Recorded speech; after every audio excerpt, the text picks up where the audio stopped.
he on? Is he on? No Zoom today. No Zoom. Zoom today. Thank you, though. I appreciate it. And that's not usually your nature. Yeah. You're not really a big compliment guy, so Appreciate I'll take it. Appreciate everyone joining us for signing day. We'll start with an opening statement from Coach, and then we'll open up for questions. If we could just keep questions to the Coach Allen hire and signing day today, that would be great. Could we say signing day first, Signing then, day and then Coach Coach Allen? Allen, Those yes. two topics in that order. So, like always, appreciate you guys coming out and covering Penn State football. I want to thank the staff. In 2023, there's a lot to be said for a drama-free signing day. Again, I think we take that for granted. I think it's very telling about the staff and how thorough and detailed we are. I think it's very telling about our process that we don't pressure guys to commit. I also think it's very telling about the type of young men we recruit, the families that they come from, and the high school coaches and people they're surrounded with. So that's been great, and I'm very, very appreciative of that. I think if you look at our class, it's pretty well-rounded. We really were able to fill needs at every position, as well as signing so we can continue to develop across the board. I thought our length in this class is better than what it's typically been.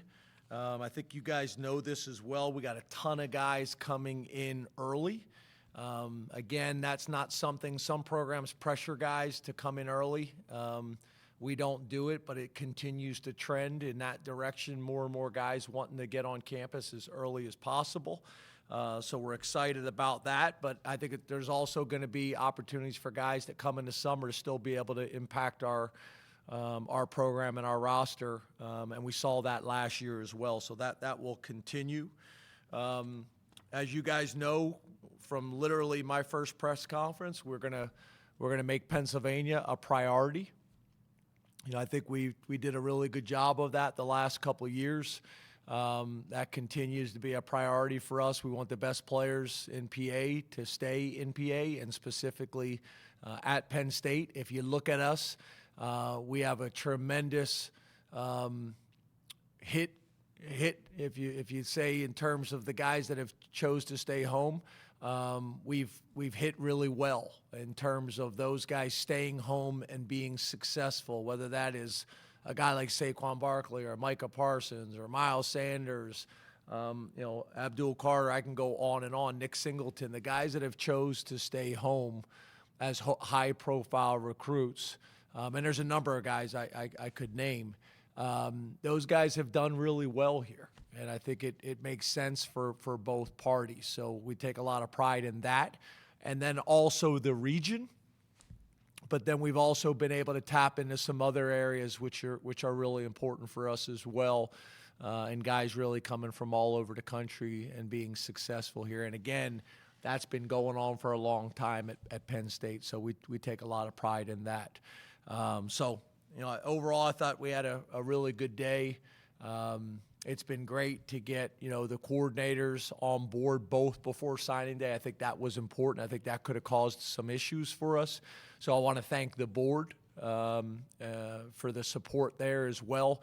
I think you guys know with certain hires on campus, there's a process that has to go in front of the board. So them being supportive and also timely. Sometimes our sense of time in college football is different than other people, and it's meaningful. And I think that goes back to the alignment conversations we've had in the past. Those things are really important. If we'd have lost 2 recruits today because the timing of our defensive coordinator hire, that would have mattered and made sense. So we're appreciative of Matt Schuyler's continued support, and really, the entire board, for them understanding that football is a little bit different, whether we like to admit it or not, it is, and the ramifications of those types of decisions. So I think that's been powerful, and we're very, very appreciative of their understanding and support. But again, overall, I'm pleased with our class. We still have work to do. As you guys know, we're not a big transfer portal team.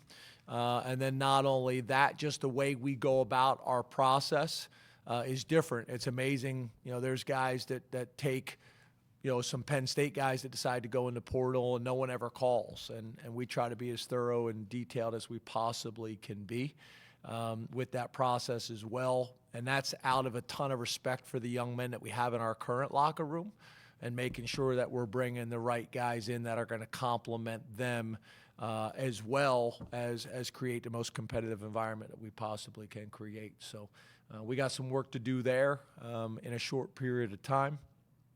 But I like some of the direction that we got going on right now. So that's really it. I open up to questions about hopefully this signing day. And then obviously a few questions about Coach Allen. But you guys are going to get an opportunity to talk to Coach Allen, so hopefully most of my stuff can be about the signing day. So open up to questions. Start with Mark on the right. Hey, James. Thanks for your time. Hey, Mark. Going back to the whole drama-free aspect, when you have changes in coordinators, what sorts of questions were you getting from prospects and their parents over these last few weeks? Did they need to be reassured? Were most kids, okay with it regardless? Can you just take us through that a little bit? Well, I think it goes back to what we talked about a few weeks ago when we talked about how every recruit, when they commit to Penn State, I talk to them about committing to me and the university, and that there's probably going to be turnover on the staff, whether it's right away this year or whether it's in their 4 to 5 years here at Penn State. And you guys, I think, have been supportive of that as well. I know none of you guys would call and write an article and make it seem like we told a recruit right before we made a change or a decision that somebody would do that, because you guys know we don't operate that way. But I think the fact that we do that, I think helps us. So when those things do happen, they're not shocked by that. I literally say to them, hey, are you going to be committed if say for example, Anthony Poindexter has a chance to go be the head coach at school X, Y, or Z. Are you going to stay committed to Penn State? So we kind of go through those things, and I think that is helpful. But then also back to the point about the board being able to make these hires in a timely way, because not only are we recruiting them, but there's people that are trying to flip our guys. And when you have a change, and specifically at a coordinator position, that can be unsettling. So being able to get that position filled as soon as possible while also being thorough and detailed, there's a ton of value in that.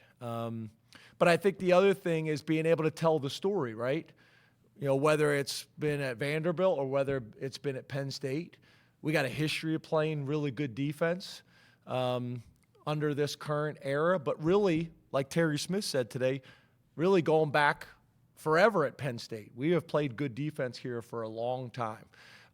So trusting us, being able to show them a pattern of success and a pattern of decision-making that has helped with that. I think all those things, has been a part of trying to limit that drama as much as we possibly can. On the left, Ryan. James, can you talk a little bit about Liam Andrews and the push and pull of him being an offensive lineman or a defensive lineman? Were you guys all on board with that right away when he decided he wanted to play a little bit more on defense? Because it looked like he was going to be a great offensive line prospect and kind of surprising people. Yeah, so again, I think that goes back to that trust that they had in us, that we weren't just telling him what he wanted to hear.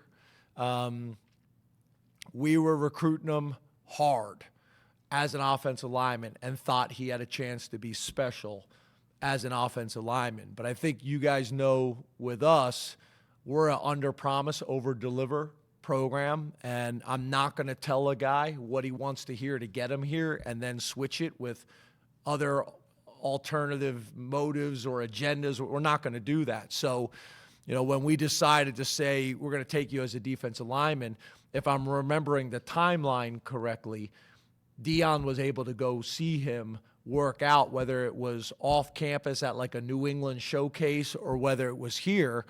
and we legitimately felt like this guy has a chance to be a special defensive lineman.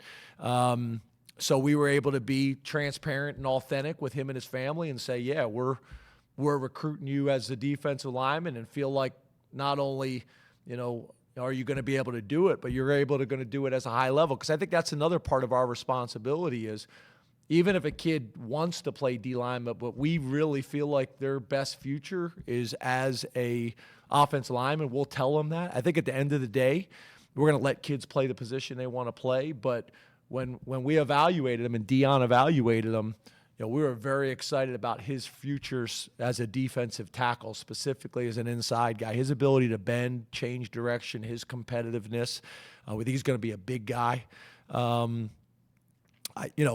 Troutwine was heartbroken, but then also kind of involved in the process of saying, hey, we still want you here, and kind of stepped away, and Dion took over at that point, as well as the rest of the defensive coaches and myself. And again, back to that word trust. I think the family trusted that we were being transparent and open and honest with them.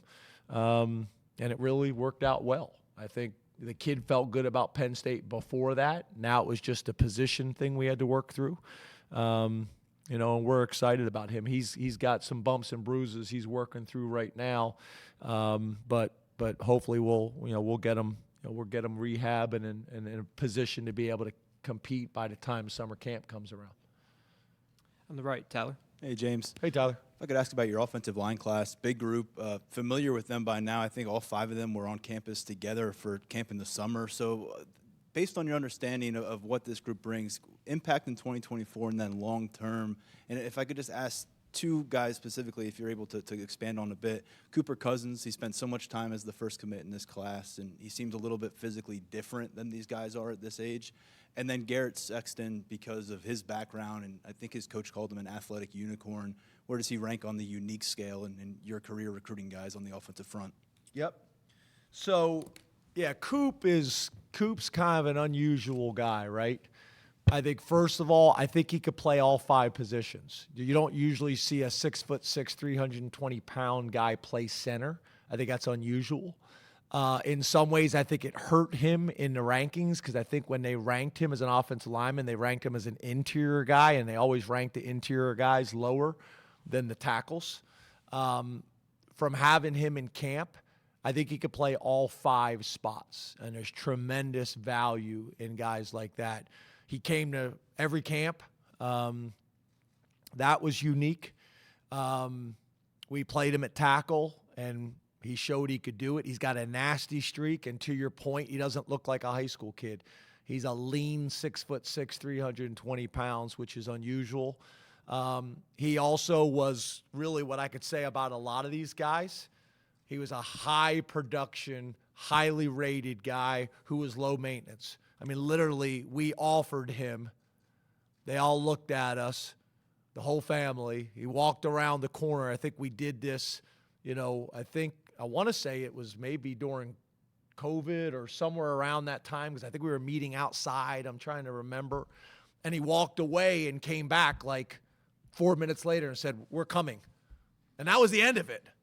High profile guy that knew this is where he wanted to be. The family was comfortable. And they never wavered. They were awesome the whole time. He became a leader within the class and helping us get other guys. He's coming in early and is going to have a chance to compete. So I love him. I do. And then when you talk about, Garrett Sexton is a weird one, right? I mean, Garrett Sexton was a quarterback. You don't hear that very often, quarterback to offensive tackle recruit and become one of the highest recruited offensive tackles in the country. Wisconsin has not been a big kind of recruiting area for us. We've been able to get, one kid every, maybe 4 or 5 years out of that area. This year we were able to get a number. I think it started a little bit, maybe with Jerry, a few years ago, Jerry Cross out of Milwaukee. I think that helped us. And then for us to get 3 guys out of Wisconsin this year is very unusual. And he's a really good one. He got hurt his senior year, so missed some time. But again, another kid in another family that, was really trending as a prospect once people kind of got a chance to see him, and his transition from quarterback to tackle, came to camp and did a great job for us in camp. And then his senior year was limited with an injury, but we think he's got a really high ceiling. Excited about getting him on campus and working with him as well. And him and his family were phenomenal. I think we were able to get a few more guys in this class that we think can be tackles. That's always been a challenge for us, is getting the length that we would like and the athleticism to be true tackles. We've had some guys that have been able to be swing guys that we think, probably are guards but have the ability to play tackles. So we've been able to get a few more of those guys in this class. But it's still a little bit of a need for us, whether it's the transfer portal or you never know in a second signing day. You just can't have enough of those tackle body types because typically those guys can go inside. A lot of times it's hard for the center guard body types to go out. But overall, very, very pleased with the class and what Coach Troutwine and the offensive staff was able to do there. In the front, Greg. When you look at the high number of early enrollees, is it fair to think that you may get more guys ready to compete in spring practice and summer camp because there's more of them, or is it too early to say? Yeah, I think obviously whenever you're able to get guys on campus earlier, I don't think it's the end-all, be-all, but it helps. I mean, when they're here in the spring, learning the system, getting comfortable, getting a feel, it allows them to be better positioned to legitimately compete in the summer and during training camp. So, the number of guys, 16 guys coming in early, I think that helps. Now, I do think we got 9 guys coming in the summer that if they approach it the right way, will still be able to compete, and we've seen examples of that. So, I think your point is a good one. I think that's why you see the number trending. There's a lot of reasons why academically it makes sense. In terms of the possibility of getting a master's degree while they're here, the likelihood of that improving. Playing as a true freshman, the likelihood of that increases. So, it's not something that we really push, but I just see that becoming more and more of a trend, which also can be challenging because, a lot of times at mid-semester, you don't know exactly how many scholarships you're going to have available. Whether it's guys declaring early for the NFL or whether it's the transfer portal. I don't think a lot of people understand that part of the process. It's really a guesstimate. And that guesstimate has become harder and harder to make because before the transfer portal, we really could go back on 10 years of data to say, okay, on average, we're going to have this much attrition. And that's all been thrown out the window now. So it makes it more and more difficult to do that. So, we're excited about getting them here, but it can be complicated. Audrey. James. Audrey. Excuse me. Good afternoon. What excites you about the wide receivers in this class, and specifically to Sear Denmark? Yeah, so Ty Sear, is a guy that we got to know really well early on, was a high-profile guy in the state. We were able to evaluate him on film, but then also in 7-on-7 live in camp, and just supreme confidence, ball skills, change of direction. It was obvious very early on that we wanted him and felt like he had a chance to be kind of a difference maker for us in this class. When you talk about Josiah Brown, he was a guy that we identified very early on, had track times to back it up, came to camp, ran really well in camp, suffered an injury his senior year, which limited, some of his, impact for his team and maybe some on the rankings as well. But there are 2 guys that we know a lot about and have been recruiting for a long time. And then also Peter Gonzalez, a guy that came to camp. We told him the things that he needed to work on, and to watch the improvement he made, was significant. Dad played college football, played in the NFL as well, value in that.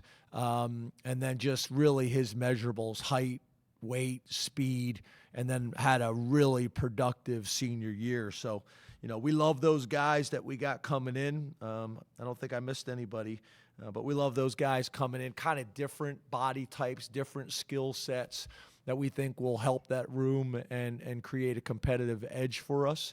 You got New York, you got inner city Philadelphia, and you got Pittsburgh Central Catholic specifically, where we've been fortunate to get some good players out of a really good program. So we're excited about really getting all three of them. I wish some of them were coming early, but again, they're guys that we still feel like will have an opportunity to compete come summer, as long as they handle these next couple months the right way, which I think they will. Sean? James, T.A. Cunningham, a very unique situation, hasn't played a lot of football. What do you remember about his recruitment, and what goes into that evaluation to decide to take a guy that really hasn't played all that much? Yeah, so I think, first of all, T.A. is a guy that got on the national recruiting scene very early for a reason, right? There was a lot of traits that he showed that were obvious to everybody. And then obviously when you talk about whether it's moving high schools or whether it's limited film based on injuries, for us, we just want to make sure that we understand the reasons behind all those things. And the thing that's great about TA and his family is they've been totally transparent about all those things. And I think you guys know we're thorough and detailed with everything that we do. So here's a guy that, had some challenges and some adversity that he had to overcome and the family had to overcome, and then some physical injuries and setbacks and things like that. But the reality is, at the end of the day, that body type, those traits, those skills are still there. And we think he's a highly motivated young man. We just feel like he's one of these guys that when he gets into our structure and our system, he's going to flourish again and be one of those guys that everybody's talking about a couple of years from now, in terms of a guy that, Penn State got a steal on, because we trusted our evaluation process and really did a lot of digging to make sure we understood all the details and were comfortable with the details. In the middle, Johnny. Yeah, James, good afternoon. Hey, John. With Quentin Martin, what has impressed you in terms of just getting to know him as a person, but then the film, like as a player, as a running back? Yeah, so I think it's what's unique about both of our running backs this year in this class. Both of them were used heavily as wide receivers.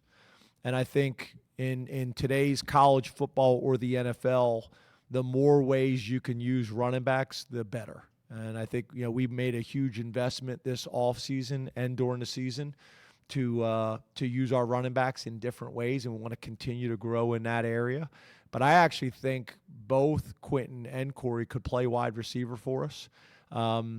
It's kind of back to the conversation we had about Liam. The guys that we're recruiting really should be recruitable prospects on both sides of the ball. You should be able to make the argument that those guys, are able to do it and do it at a high level. The thing again, and I've said this about a lot of our guys, but here's Quentin, who's, the number one recruit in Pennsylvania based on ratings and rankings, depending on how much stock you put into that kind of stuff. But really was low maintenance. I mean,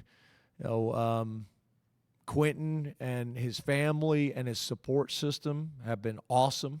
He was able to lead his team to a state championship game this year, committed to us, never wavered, didn't stop flirting with other schools and other teams, totally shut it down.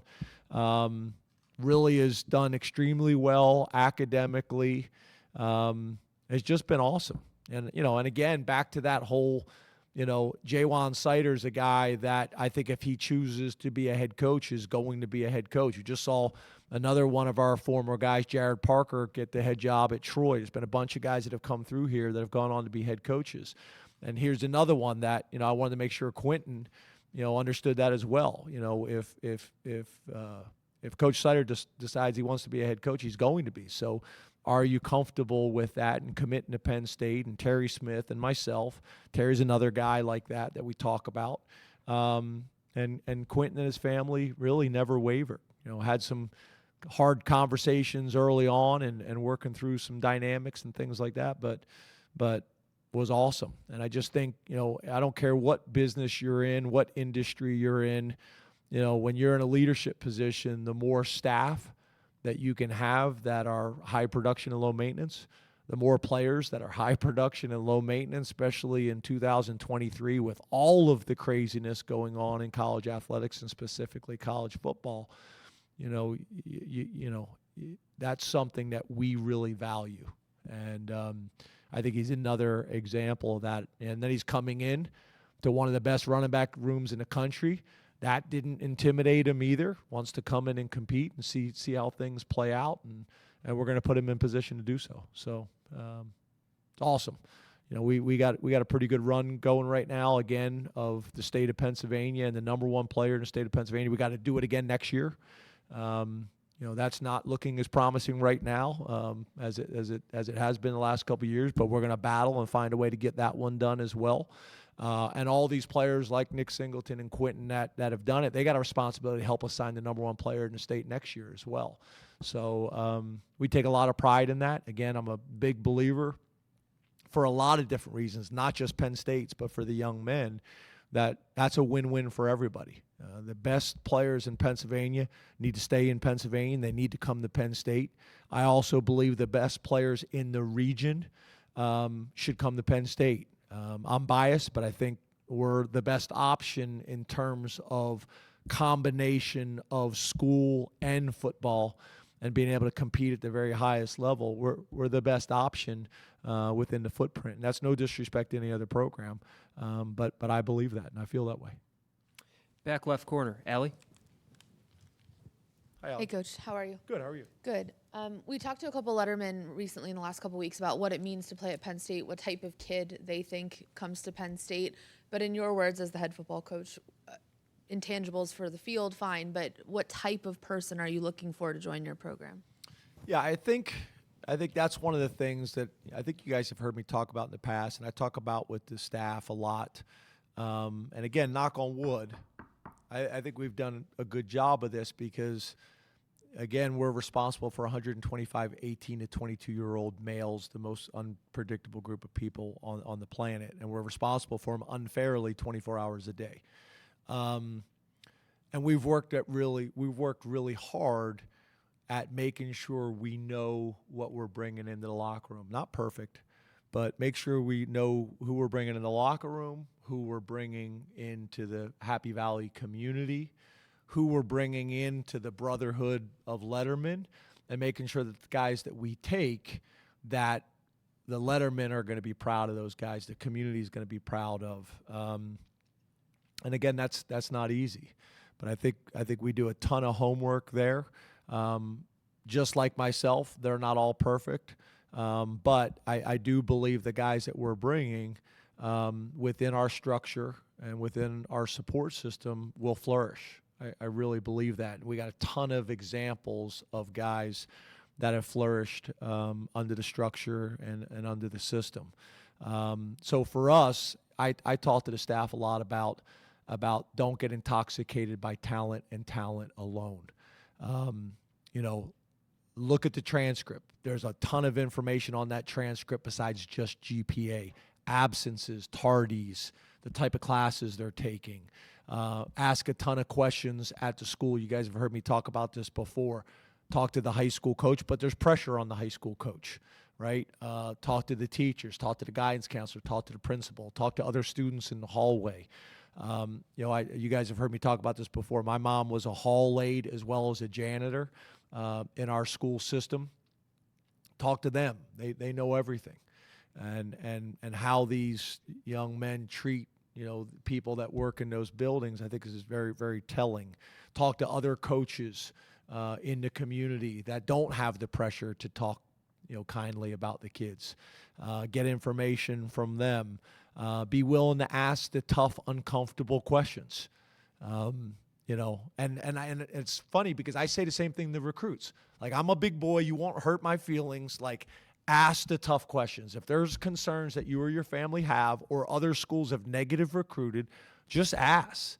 Let us talk through these things, and that's part of building that trust in that relationship. And then, again, not telling recruits and families, and for the most part, the kids that we're recruiting in the families, they appreciate the transparency that we're not just telling them everything they want to hear.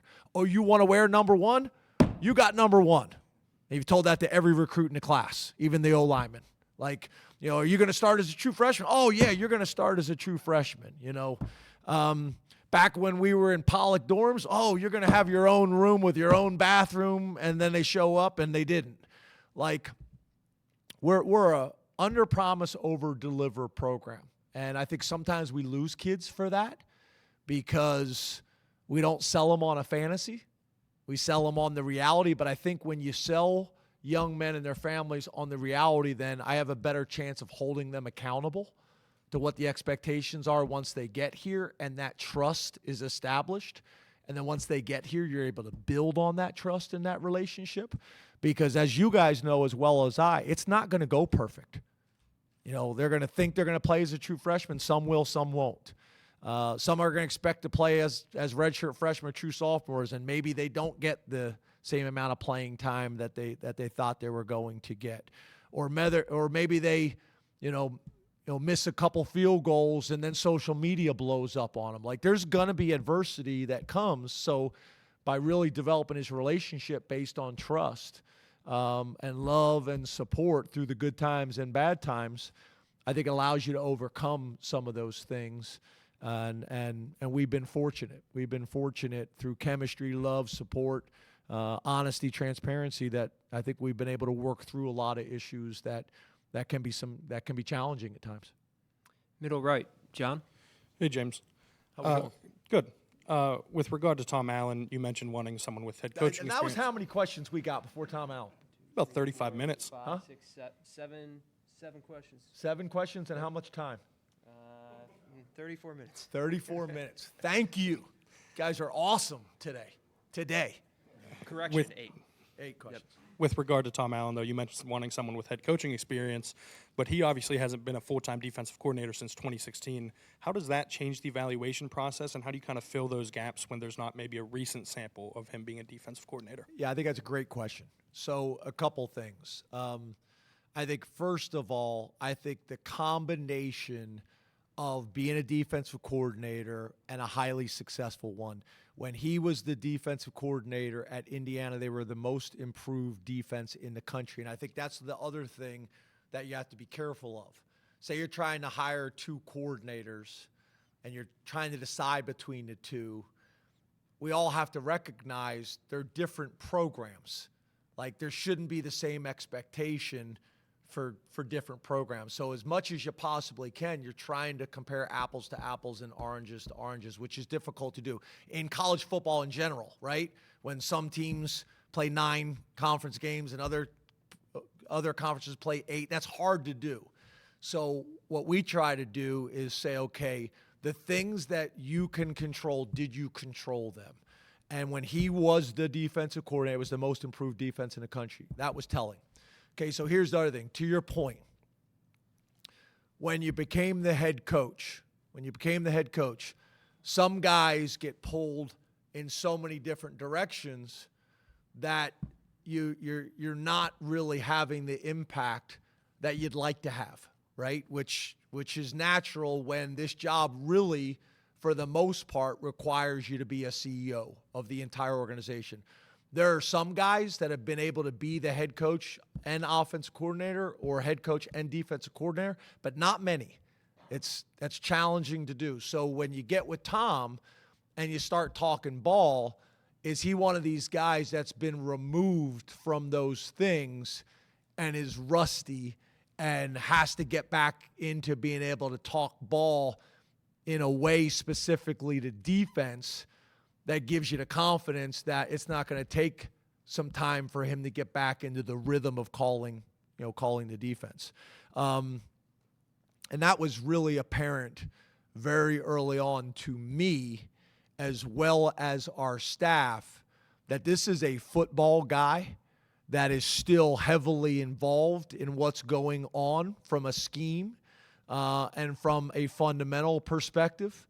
And that was obvious. If it wasn't, then we wouldn't be sitting here talking about Tom Allen, because I'm not looking for just a head coach of the defense as a CEO role of the defense. I'm looking for a leader of the defense, and that leadership is not only the staff and the players and the fundamentals and the schemes and all those things. It's all those things that are going to allow us to play really good defense again, which we've been doing here for a long time. So do you study the data? Yes. But to your point, sometimes that's hard when you're no longer calling the defense. So you go back and say, when he did, what happened? And then once you start talking defense again, does everybody in the room feel like, okay, not only does this guy know ball and know defense, but also there's enough similarities in what he believes and what we've done, because we don't need to just start over. That would make no sense, right? But we're also not going to ask Tom to come in and be somebody else.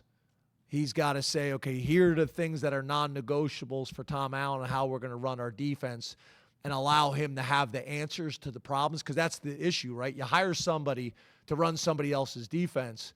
Well, they don't know that defense well enough to know what the answers are when you're having problems, because every defense has strengths and weaknesses, and when people attack your weaknesses, you know what the solutions are.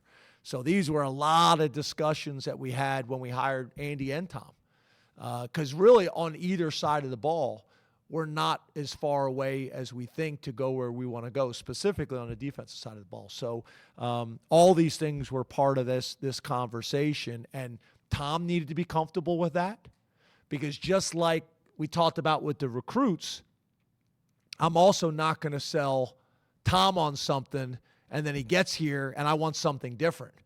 You know, Tom was in a position that he didn't need to take this job. So I wanted Tom very comfortable with what he was signing up for. I wanted to be very comfortable with what I was signing up for. And then this was an unusual situation too, because a lot of times it has to go so fast because of your situation, because of recruiting. But then also, if the guy has a current job, that plays a part in it as well, because they're trying to keep them. You're trying to get them away. The longer they're there, the harder it is to get them. So, so this was kind of unusual too, because he was out of a job, and it allowed us to really take our time on both ends, for him and his wife, and for us as an organization too. So that's what I probably have the most comfort in, and why you said I look better. Well, wonder why? Because I got Coach K and I got Tom Allen, and everybody signed. No drama. So I slept more than 5 hours last night, which was awesome. So I appreciate, in my 10 years, first compliment you've given me, and I'll take it. But you know, all those things kind of factored into it. But I think, again, back to your original question, how can I compare apples to apples so I can make a decision and know truly what we're looking at? The other thing that's interesting is, like, you know, I think sometimes people want to say, well, let's look at the numbers of when he was a head coach because he's got a defensive background. Well, did you guys do that for the last guy? Because the numbers would tell a very similar story. So again, my interest is what did he do when he was controlling the defense from A to Z. We got time for one more. Neil. James, the quarterback, Ethan, what are your, big picture plans for him? Would you expect him to possibly play next year? Yes, Neil, my friend. Yeah, I think that's hard to say, right? We recruited Ethan because we've seen over time that he's got a chance to be a really talented player in the Big Ten and nationally. he's proved that, over his entire career, and really over the last probably year and a half, has really taken it to a different level.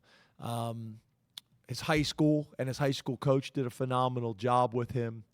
His quarterback trainer, as you know now, we've got history with him. He's done a great job with him as well. His family have done a great job. This kid's wired right. He's been raised right. Discipline and structure at his high school, discipline and structure in his home. So I think all those things lend a young man to have success when he gets in our structure and discipline. I think he's fortunate. I think more times than not, especially at the quarterback position,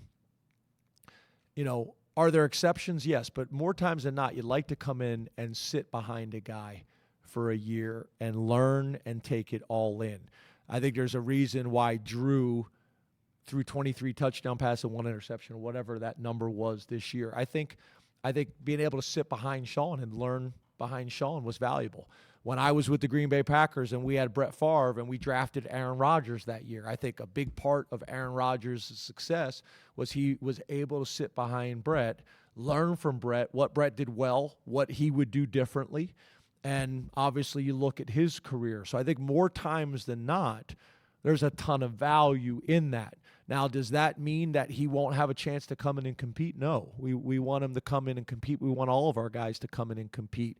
But worst case scenario, if he doesn't, and he can sit behind and learn for a year and then be competing that following spring, then that's not all bad either. And again, these are the type of conversations that we've had as well, and I think he understands. Him and Drew have a relationship. I think that helps too. But that position, as we all know, is the most position probably in all of sports, and specifically in college football in terms of, competing for championships, conference and national. So, the better we can recruit at that position and develop at that position, and then recruit around that position to complement those guys, the better. And that's O-line, that's tight ends, that's running backs, and that's receivers, and that's coaches. That's all of it. So we're pleased with him. We're really happy he's in the fold, and his development over the last year and a half has been really cool. And it's interesting because you look at Drew's kind of trajectory as a recruit, and Ethan's very similar in a lot of ways. So pretty cool. I think we're also allowed to recruit other states besides Ohio for quarterbacks, but if it works out that way, we'll be happy to go there again. Thank you very much, Coach. Thanks, guys. Okay, guys, so we're going to have Andy